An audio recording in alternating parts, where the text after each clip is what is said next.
everyone, welcome back to my channel. In today's video, I am going to discuss some extract based questions, examination style extract based questions that can be asked in your exam from the poem Aunt Jennifer's Tigers. So आज की जो video है वो जो आपसे exam में एक stanza based question पूछे जाते हैं उसके बारे में होने वाली है। सो इस वीडियो में हम देखेंगे कि बोर्ड एग्ज़ाम में हमसे जो स्टैंजा बेस्ड या एक्सट्रैक्ट बेस्ड क्वेश्चन जो पूछे जाते हैं उसको हम किस तरह से आंसर कर सकते हैं। और एक पोम है बहुत ही इम्पोर्टेंट, आर्ट जेनिफर्स टाइगर्स, उसमें से जो इम्पोर्टेंट एक्सट्रैक्ट हैं और जो क्वेश्चन इस पोम से आपसे पूछे जा सकते हैं उनको जो है वो इस वीडियो में हम डिस्कस करेंगे। So before I start the video, do subscribe my channel and hit the bell icon so that you can get the notification of my upcoming videos.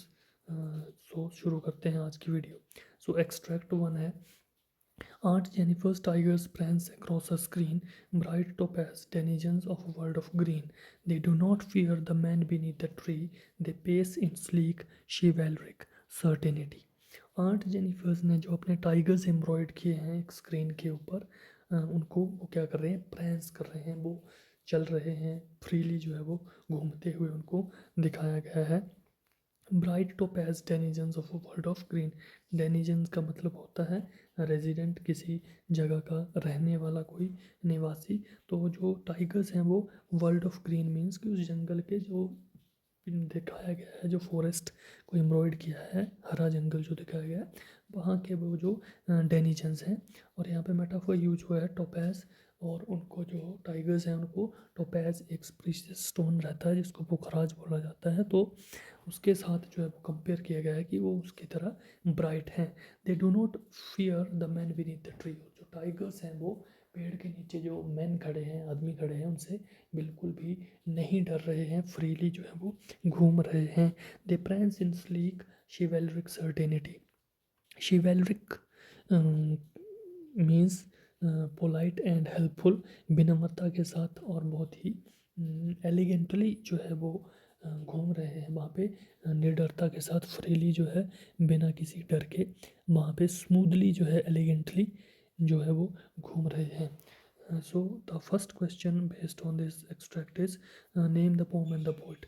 ये पहला क्वेश्चन जो है वो सेम रहता है, चाहे स्टैंजा जो है एक्सट्रैक्ट जो है वो किसी भी पोम से हो। Question number one will be same and that is name of the poem and the poet. तो पहला क्वेश्चन सेम रहेगा। सो अगर आप लोगों को पता है कि from which poem this stanza has been taken, you can easily answer this question, name the poem and the poet. So this stanza is from Aunt Jennifer's Tigers and poet is Adrian Rich. So our answer would be, the poem is titled Aunt Jennifer's Tigers and it was written by Adrian Rich. आप इन्हीं question को ऐसा ही लिख सकते हैं। Next question है, who are denizens of world of green. Denizens का meaning मैंने आप लोगों को डेनिजन्स का मीनिंग मैंने आपको बताया था, रेजिडेंट। तो who are denizens of a world of green, जो वर्ल्ड ऑफ ग्रीन है उसके डेनिजन्स निवासी जो है वो कौन है। So the answer is the tigers embroidered by aunt Jennifer are the denizens of world of green. कौन है वर्ल्ड ऑफ ग्रीन के डेनिजन्स, निवासी कौन है, रेजिडेंट कौन है, टाइगर्स जिनको एम्ब्रॉयड किया गया है। And they also representing their natural forest habitant, उस फॉरेस्ट के वो नेचुरल हैबिटेंट हैं। Next question number three is how do tigers प्रेंस।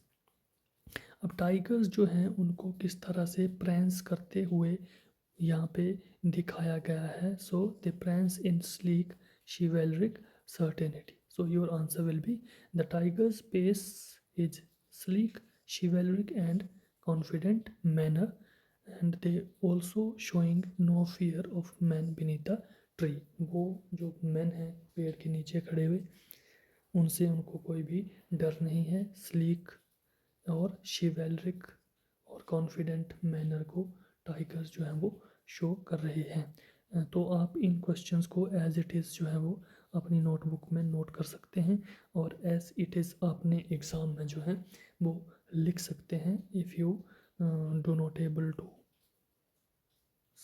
Do some improvisation. So अगर आप इम्प्रोवाइज नहीं करना चाहते हैं तो इन आंसर्स को एज इट इज़ भी आप एग्ज़ाम के अंदर लिख सकते हैं। Now let us moving to our next extract, that is extract number 2, stanza number 2. This stanza is also very very important और ये एग्ज़ाम में आपसे पूछा जा सकता है। लास्ट टाइम आई थिंक 2025 का जो बोर्ड एग्ज़ाम था उसमें दिस एक्सट्रैक्ट 1 जो है ये आपसे एग्ज़ाम में पूछा गया था। तो होप कि इस बार आपको एक्सट्रैक्ट नंबर 2 एग्ज़ाम में पूछा जाए। सो स्टैंजा 2 जो है, when art is dead her terrified hands will lie still ringed with ordeals she was mastered by the tigers in the panel that she made will go on prancing proud and unafraid।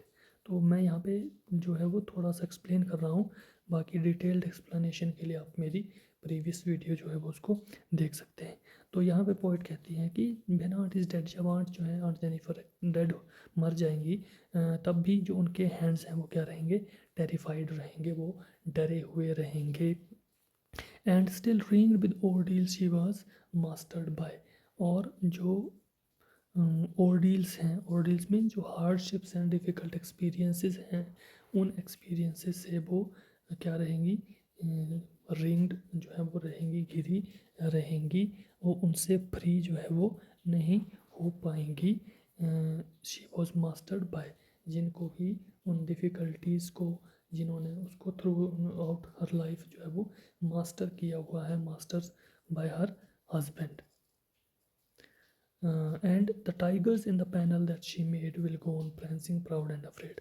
लेकिन दूसरी तरफ जो उसके tiger बनाए हुए जो tigers हैं वो फ्रीली जो है वो मूव करते रहेंगे, अनअफ्रेड, बिना डरे हुए, और बहुत ही प्राउडली जो है वो मूव करते रहेंगे। लेकिन आंट जेनिफर जो है वो मरने के बाद भी फ्री नहीं हो पाएगी, वो अपने डर से, अपनी जो रिस्ट्रिक्शंस हैं उनसे मुक्त नहीं हो पाएगी, फ्री नहीं हो पाएगी। सो अब देखते हैं इस स्टैंजा के बेस पे कौन से क्वेश्चंस आपसे जो है वो पूछे जा सकते हैं। एंड जो क्वेश्चन नंबर 1 है, जो मैंने पहले आपको बताया कि वो सेम रहता है। तो again first question is name the poem and the poet. So the poem is titled aunt Jennifer's tigers and it was written by Adrienne Rich. आप इस तरह से भी लिख सकते हैं कि in the name of the poem is aunt Jennifer's tigers and name of the poet is Adrienne Rich. तो इट डिपेंड्स ऑन यू, आपके ऊपर डिपेंड करता है कि आप जो है वो इस तरह से लिखना चाहते हैं। अब क्वेश्चन नंबर 2 जो है, why are aunt's hand terrified. कि आंट जेनिफर्स के जो हैंड हैं वो टेरिफाइड क्यों है, ट्रैम्बल क्यों कर रहे हैं, डरे हुए क्यों हैं, वो क्यों भयभीत हैं, इतने टेरिफाइड हैं। सो इस क्वेश्चन के आइडली 2 आंसर्स हैं, इनमें से आपको जो भी अच्छा लगे वो आप एग्ज़ाम में लिख सकते हैं। The first answer is her hands are described as terrified. उसके हैंड्स को टेरिफाइड डिस्क्राइब किया गया है because they are still ringed with ordeals, क्योंकि वो अभी भी क्या करते हैं, वो ऑर्डील्स जो हैं, वो डिफ़िकल्टीज़ जो हैं, हार्डशिप्स जो हैं, पेनफुल एक्सपीरियंस जो हैं, उनसे क्या रहेंगे, वो अभी भी सराउंडेड रहेंगे, घिरे हुए रहेंगे। इसीलिए and the physical toll of being mastered by husband, और उसके हैंड्स जो हैं वो, जो उसका हस्बैंड है आंट जेनिफर का, जो उन्होंने मास्टर किया हुआ, उसको फिजिकली जो है वो टॉर्चर किया है, उसको भी वो रिप्रेजेंट कर रहे हैं। And the second answer of this question is her hands are terrified because they carry the weight of the fearful and difficult experiences from her marriage। इसीलिए भी उसके हैंड को जो है वो टेरिफाइड डिस्क्राइब किया गया है, क्योंकि एक तो उन्होंने बहुत ही ज़्यादा वेट जो है वो कैरी किया हुआ है, और वेट जो है वो फिज़िकल वेट नहीं है, वो वेट किस चीज़ का है, जो फियरफुल एक्सपीरियंसेस हैं और जो डिफ़िकल्ट एक्सपीरियंसेस हैं, जो कि आंट जेनिफर ने अपनी लाइफ में फेस किए हैं ऑफ हर मैरिज लाइफ। तो उसके कारण जो उनके हैंड हैं उनको टेरिफाइड डिस्क्राइब किया गया है। Next question number 3 is what will happen to her tiger after her death. Aunt Jennifer के मरने के बाद उसके टाइगर्स जो हैं वो, उनका क्या होगा, So the answer of this question is they will go on prancing proud and afraid. वो वैसे ही prance करते रहेंगे, चलते रहेंगे जैसे freely unafraid जो है वो prance कर रहे हैं वैसे ही. So the answer of this question is the tigers she created will continue to live on the panel, prancing proud and unafraid. और ये जो पैनल है वो आर्ट जेनिफर की जो एक्सपेक्टेशंस हैं, जो एक्सपेक्टेड लाइफ है, जो फ्रीडम की लाइफ जो वो जीना चाहती है, उसको भी क्या कर रहे हैं, रिप्रेजेंट करते हैं.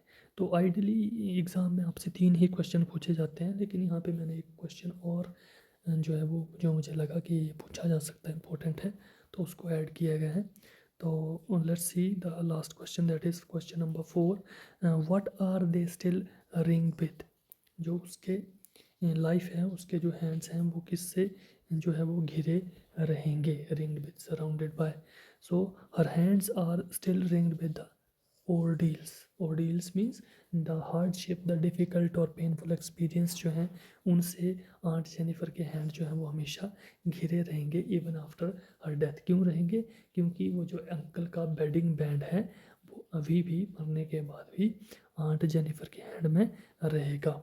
और the hard times she was controlled by during her life. और उसकी लाइफ में जो कंट्रोल उसको किया है, उसको मास्टर किया है, उस वजह से भी आंट जेनिफर जो है दैट हर हैंड्स और हर life is surrounded by those difficult and painful experiences. वो हमेशा उनसे घिरी रहेगी, मरने के बाद भी आज़ाद नहीं हो पाएगी. So these are the 2 extracts that are very very important for your exam point of view. I hope you understand this pattern of question and how we can answer these questions in your exam. If you like the video, again do subscribe the channel and share with your friends so that everyone get benefited from these lessons. And for more upcoming board examination videos, stay tuned with this channel. Thanks for watching.